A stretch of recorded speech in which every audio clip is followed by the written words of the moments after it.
ನಮಸ್ಕಾರ. ನ್ಯೂಸ್ 18 ಕನ್ನಡದ ಡಿಜಿಟಲ್ ಕಾಂಟೆಂಟ್ಗೆ ಸ್ವಾಗತ. ನಾನು ಶರ್ಮಿತಾ ಶೆಟ್ಟಿ. 2050 ವೇಳೆಗೆ ಜಾಗತಿಕವಾಗಿ ಅಂದ್ರೆ ಅನೇಕ ರಾಷ್ಟ್ರಗಳಲ್ಲಿ ಪರ್ಸೆಂಟೇಜ್ ವೈಸ್ ಯೂತ್ಸ್ಗಿಂತಾನು ವಯಸ್ಸಾದವರು ಜಾಸ್ತಿ ಇರ್ತಾರೆ. ಇದರಿಂದ ಅನೇಕ ಸಮಸ್ಯೆಗಳು ಅನೇಕ ರಾಷ್ಟ್ರಗಳಲ್ಲಿ ಉದ್ಭವವಾಗುತ್ತೆ ಅಂತ ಹೇಳಿ ಒಂದು ವರದಿ ಹೇಳ್ತಾ ಇದೆ. ಹಾಗಾಗಿ ಅನೇಕ ದೇಶಗಳಲ್ಲಿ ಈಗ ಮಕ್ಕಳನ್ನ ಪಾಲನೆ ಮಾಡೋದಕ್ಕೆ, ಪೋಷಣೆ ಮಾಡೋದಕ್ಕೆ ಪ್ರೋತ್ಸಾಹವನ್ನ ಕೊಡಲಾಗ್ತಿದೆ. ನಮ್ಮ ದೇಶದಲ್ಲಿ ಮೊದಲ ರಾಜ್ಯವಾಗಿ ಆಂಧ್ರ ಪ್ರದೇಶ ಹೊರಹೊಮ್ಮಿದೆ. ಅಂದ್ರೆ ಜನಸಂಖ್ಯೆ ನಿರ್ವಹಣಾ ನೀತಿಯನ್ನ, ಒಂದು ಯೋಜನೆಯನ್ನ ಜಾರಿಗೆ ತರ್ತಾ ಇದೆ. ಬಹುತೇಕ ಏಪ್ರಿಲ್ 1ನೇ ತಾರೀಕಿಂದ ಈ ಯೋಜನೆ ಜಾರಿಗೆ ಬರುವಂತ ನಿರೀಕ್ಷೆಯಲ್ಲಿದೆ.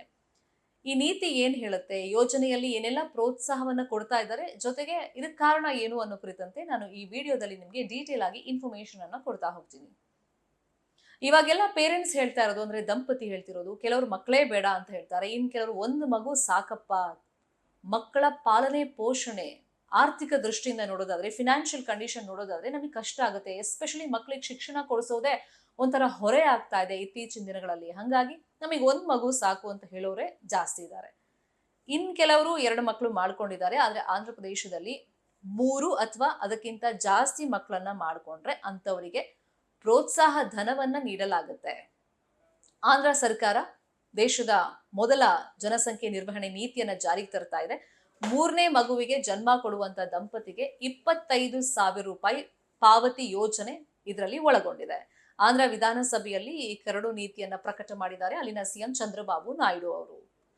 ಬಹುತೇಕ ಏಪ್ರಿಲ್ 1ರಿಂದ ಇದು ಜಾರಿಗೆ ಬರುವಂತ ನಿರೀಕ್ಷೆ ಇದೆ. ಇತರೆ ಪ್ರೋತ್ಸಾಹಕದಲ್ಲಿ ಏನಿದೆ ಅಂದ್ರೆ, ಈ 3ನೇ ಮಗುವಿಗೆ ನಾನು ಆಗ್ಲೇ ಹೇಳ್ತಾ ಇದ್ದೆ, ಶಿಕ್ಷಣನೇ ಒಂದು ಹೊರೆ ಆಗ್ತಾ ಇದೆ ಇವಾಗ ಪೇರೆಂಟ್ಸ್ಗೆ ಅಂತ. ಹಂಗಾಗಿ 3ನೇ ಮಗುವಿಗೆ ಅದು 18 ವರ್ಷ ಆಗೋ ತನಕ ಉಚಿತವಾಗಿ ಶಿಕ್ಷಣವನ್ನ ಆ ಮಗುವಿಗೆ ನೀಡಲಾಗುತ್ತೆ. ಅದ್ರ ಜೊತೆಯಲ್ಲಿ 3ನೇ ಮಗು ಮಾಡ್ಕೊಳ್ಳೋದಕ್ಕೆ ಇಚ್ಛೆ ಇರುತ್ತೆ, ಆದ್ರೆ ಮೆಡಿಕಲ್ ಏನಾದ್ರೂ ಪ್ರಾಬ್ಲಮ್ ಇದ್ದಂತ ಸಂದರ್ಭದಲ್ಲಿ IVF ಟ್ರೀಟ್ಮೆಂಟ್ ಬೇಕು ಅಂತಂದ್ರೆ ಅಂತ ದಂಪತಿಗಳಿಗೆ ಸಬ್ಸಿಡಿಯನ್ನ ನೀಡಲಾಗುತ್ತೆ.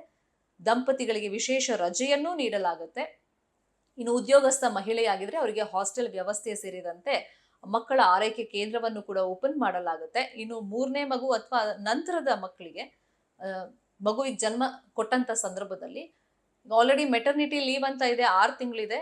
ಸೊ ಅದನ್ನ 12 ತಿಂಗಳಿಗೆ ವಿಸ್ತರಣೆಯನ್ನ ಮಾಡಲಾಗುತ್ತೆ. ಇನ್ನು ಪೆಟರ್ನಿಟಿ ಲೀವ್, ಪಿತೃತ್ವ ರಜೆ ಏನಿದೆ ಅದನ್ನ 2 ತಿಂಗಳು ನೀಡಲಾಗುತ್ತೆ. ತಂದೆಗೂ ರಜೆ ನೀಡಲಾಗುತ್ತೆ.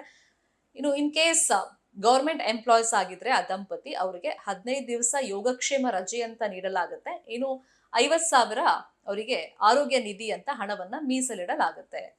ಇನ್ನು ಮಕ್ಕಳ ಪಾಲನೆ ಪೋಷಣೆ ಈ ಹಿಂದಿನಿಂದಲೂ ಬಂದಂತ ಸಂಪ್ರದಾಯ ಅಂತಂದ್ರೆ, ಮಕ್ಕಳನ್ನ ನೋಡ್ಕೊಳ್ಳೋದು ಒಂದು ಹೆಣ್ಮಕ್ಳು ಜವಾಬ್ದಾರಿ, ತಾಯಿ ಜವಾಬ್ದಾರಿ ತರ ಇತ್ತು. ಬಟ್ ಇವಾಗ ಹಂಗಿಲ್ಲ ಸಿಚುವೇಶನ್.